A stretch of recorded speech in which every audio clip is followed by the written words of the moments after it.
How's it going, everybody?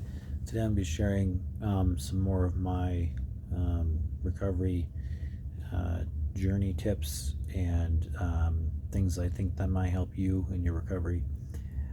Today's topic I'm going to go over is called connection. Connection, why I believe actually why this is so powerful in recovery is, you know, I woke up this morning not feeling very, I should say, enthusiastic about my recovery today. Just kind of going through the motions, went to work, did what I got to do. But, oddly enough, I still attended to the recovery this morning. A good way for me to tell, if I'm attending to my recovery is when I wake up and I do something responsible. Um, it doesn't have to be something crazy, right? It's just you do something that is responsible and healthy for you. And for me, this I was never good at just making beds in the morning. I was always lazy, and I figured that laziness is a way for me to get back into my old habits. So anyway, jumping forward, I made the bed, so I still was attending to my recovery by being responsible. I took my clients out. I work with people with disabilities, and they wanted to go shopping, so I said whatever. And I took them shopping, and at the specific place, the shop when I was at the store, the outside of the window had basically a advertisement or whatever, but there's a big word that was in print that said connect. And the minute I saw that, there was kind of like alarms going off in my head, going, there must be something significant about that word. Like maybe that's something I need to pay attention to or what. Oh well, whatever. Put it in the bank, see what happens throughout the day. And of course, like I said, I was feeling pretty apathetic about my recovery. And I know that that is a entry point for my addiction, to go back and watch adult content and stuff like that. So I know that that is a potential entry point. And I just realized, okay, maybe that's something I need to pay attention to is this apathy, not really caring. However, I didn't really feel like I had the intention to act out, but I knew that there was a possibility. Just like every day, there's a possibility of happening. And I have to be pretty truly honest with myself about that. It is even if it's just a 1% chance that it might happen, I have to know that that 1% chance could happen. And so I have to be real with myself and know that this is what the addiction does is you put it to sleep for a while, it sleeps, then it wakes up and it wants a lot out of nowhere. And so you could be that 1%, where it finally wakes up and you are focusing very heavily on it. So I really have noticed that even if you don't have, even if you're pretty about 99% confident you won't do anything that has to do with addictive behavior, it's most likely that you need to reset yourself and be real about it. So yeah, you know, there is that 1% of it happening. But even though today I didn't feel like I wanted to do it, you just never know. So anyway, backtracking, I felt very apathetic, and like I said, it's an entry point, and I just kept going on throughout my day. And there's one thing I noticed that was alarms were going off and saying to me today was, don't go home alone today. Just don't go home alone. And I thought about that, and I was like, what does that mean? Why is something telling me to not go home alone today? And really, it made sense, later on in the day. But I went on, did my thing, helped my clients, did whatever, helped them clean. Instead of just sitting around at work doing nothing, I actually went and did stuff at work, and I made sure that people were being productive at their own homes, that they weren't just sitting around doing nothing, that they were cleaning their house and stuff like that. So I helped them do that, and it was great. I helped them, and I tended to what they needed. I tended to their needs instead of mine. And then after the end of the day, I came back home just before I came back home, I did get off of work a little bit earlier than I intended. However, I was going to meet another member at 5 o'clock, and so luckily, my sister texted me and said, "Hey, I need you to, I got some stuff for you. When you're ready, you can come pick them up." I said, "Perfect." So that burned enough time as well. And then once I put all this stuff, I forgot to bring that stuff in. But anyway, once I got all that stuff, it was time to go pick up my buddy. And by the time I picked up my buddy, it was time for me to go home. And that was crazy because I was listening to that inner voice and following its direction. And that inner voice of whatever it could be, to me it's my higher sense of level of consciousness that's telling me things. And some people might call that God, some people might call that the higher universe or whatever. To me, I could say, yeah, sure, maybe it is God, right? That's speaking to that higher level of consciousness and self-awareness, right? Using that as an entry mode to communicate to me. And it was great. I listened to it and I obeyed and I followed direction. And I know that had I been home alone earlier today, I possibly would have found enough time or an excuse to look at my phone and go down the rabbit hole.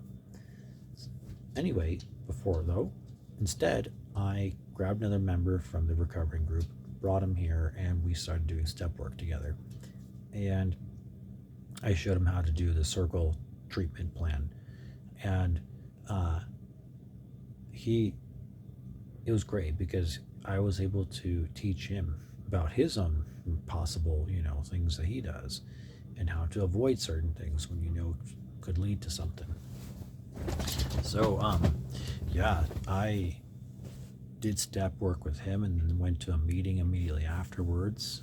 It felt a little rushed, but and then when I was on my way back home, I had this obsession. I was thinking about my favorite adult star, and even when I was with my buddy, he was in the car and he was talking and I was talking to him, but my mind was still attached to those thoughts. And I was like, dang, I don't want to think this way.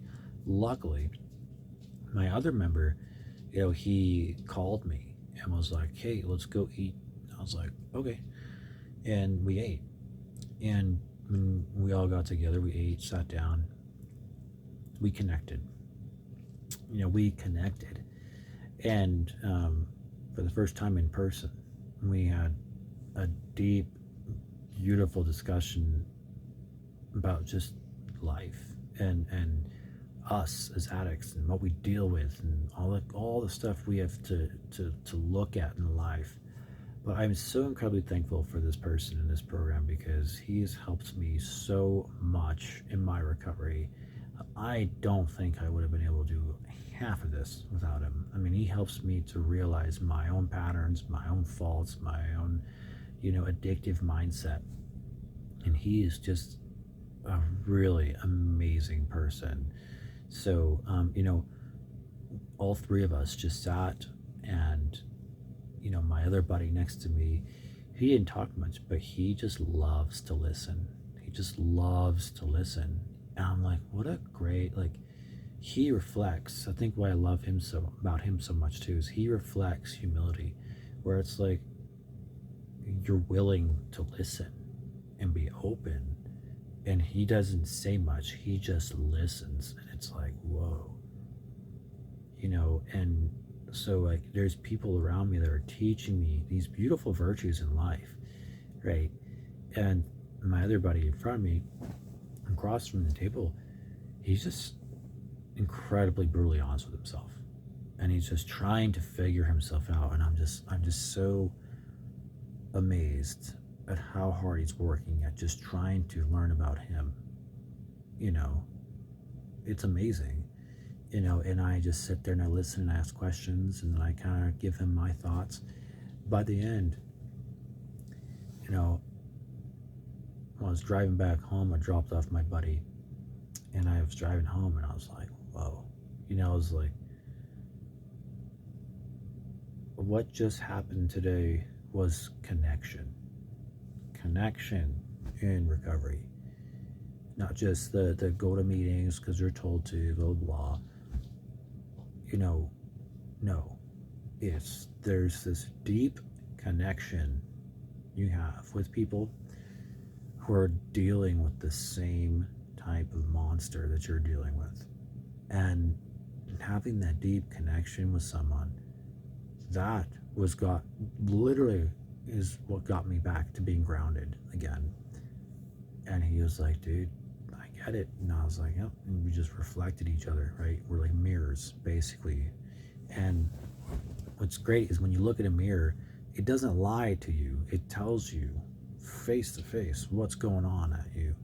So when you have someone who's reflecting, you can truly connect with yourself and another person. They reflect truth back to you. They reflect you back to you. And then you reflect you to someone else. That is what allows us to then seek and accept truth and recovery. And I'm just so incredibly thankful because today, moving on to the concept of synchronicity, is when I made that connection with the word connect, and then I attached that to my overall day. What was something I learned from today? Connection.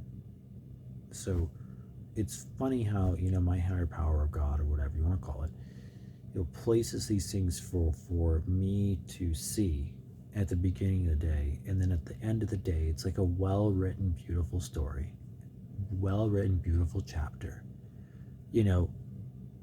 Damn, that's a good story. What a beautiful day. What a beautiful day for recovery. I just learned a beautiful concept today, and I lived it in action with someone else. So that is what I believe is the beautiful concept of connection. When you fully and truly live it in action, it gives you so much beauty in life.